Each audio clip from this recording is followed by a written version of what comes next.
குரு பெயர்ச்சியால யோகத்த குவிக்க போற ராசிகள் எதுன்னு தெரியுமா? ஜோதிட சாஸ்திரத்தின்படி மங்கள நாயகனா விளங்கக்கூடியவர் தான் குரு பகவான். குரு பகவான் இப்போ ரிஷப ராசியில பயணம் பண்ணிக்கிட்டு இருக்காரு. இந்த 2025வது வருஷம் வரக்கூடிய மே மாதம் 14ஆம் தேதி மிதுன ராசிக்கு போறாரு. குரு பகவானோட பார்வையானது 12 ராசிகள் மேலையும் இருக்கும் அப்படின்னு ஜோதிட சாஸ்திரம் சொல்லுது. குரு பகவான் செல்வம், செழிப்பு, குழந்தை பாக்கியம், கல்யாண பாக்கியம், மகிழ்ச்சி மாதிரியான விஷயங்களுக்கு காரணமா திகழ்ந்துட்டு வராரு. அந்த வகையில குரு பகவானோட மிதுன ராசி பயணத்தால எல்லா ராசிகளுக்கும் தாக்கம் இருந்தாலும் குறிப்பிட்ட சில ராசிகள் யோக பலன்களை அனுபவிக்க போறதா ஜோதிட சாஸ்திரம் சொல்லுது. அது எந்தெந்த ராசிகள் அப்படிங்கறத பத்தி இப்ப பார்க்கலாம். ரிஷபராசி. குரு பகவான் உங்க ராசியில தனஸ்தானத்துல சஞ்சாரம் செய்ய இருக்காரு. இதனால உங்களுக்கு வருமானம் அதிகரிக்கும் அப்படின்னு சொல்லப்படுது. வீட்டுல சந்தோஷம் அதிகரிக்கும் அப்படின்னு எதிர்பார்க்கப்படுது. சேமிப்பு திறன் அதிகரிக்கும் அப்படின்னு சொல்லப்படுது. திறமைகள் பாராட்டப்படும்.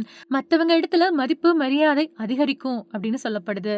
மாணவர்கள் கல்வியில சிறந்து விளங்குவாங்க. வியாபாரம் தொடர்பான விஷயங்கள்ல முன்னேற்றம் கிடைக்கும். எதிர்பார்த்த வேலைகள்ல உங்களுக்கு வெற்றி கிடைக்கும். நிதி நிலைமையில உங்களுக்கு முன்னேற்றத்திற்கான வாய்ப்புகள் கிடைக்கும் அப்படின்னு சொல்லப்படுது. துலாம் ராசி. குரு பகவானோட இடமாற்றம் உங்களுக்கு உச்சபட்ச பலன்களை கொடுக்க போறதா ஜோதிட சாஸ்திரம் சொல்லுது. பல்வேறு விதமான நன்மைகள் உங்களுக்கு தேடி வரும். தொழில் முன்னேற்றம், வியாபாரத்துல உங்களுக்கு முன்னேற்றம் கிடைக்கும். வாழ்க்கையில எதிர்பார்த்த நிதி நிலைமையில உங்களுக்கு நல்ல முன்னேற்றம் கிடைக்கும். புதுசா சொத்துக்கள் வாங்குறதுக்கான வாய்ப்புகளும் கிடைக்கும். நிறைவேறாத ஆசைகள் நிறைவேறக்கூடும். பெற்றோர்களோட முழு ஆதரவும் உங்களுக்கு கிடைக்கும். தொழில்ல உங்களுக்கு நல்ல ஆலோசனை கிடைக்கும். காதல் அப்புறம் கல்யாண வாழ்க்கை உங்களுக்கு சந்தோஷமா இருக்கும். குடும்பத்துல முன்னேற்றம் உண்டாகும். உடல் ஆரோக்கியம் ரொம்பவே சிறப்பா இருக்கும் அப்படின்னு சொல்லப்படுது. தனுசு ராசி. குரு பகவான் உங்க ராசியில சம சப்தம ஸ்தானமான 7வது வீட்டுல சஞ்சாரம் செய்ய போறாரு. இதனால உங்களுக்கு எடுத்துக்கிட்ட காரியங்கள் எல்லாமே வெற்றிகரமா முடிவடையும் அப்படின்னு ஜோதிட சாஸ்திரம் சொல்லுது.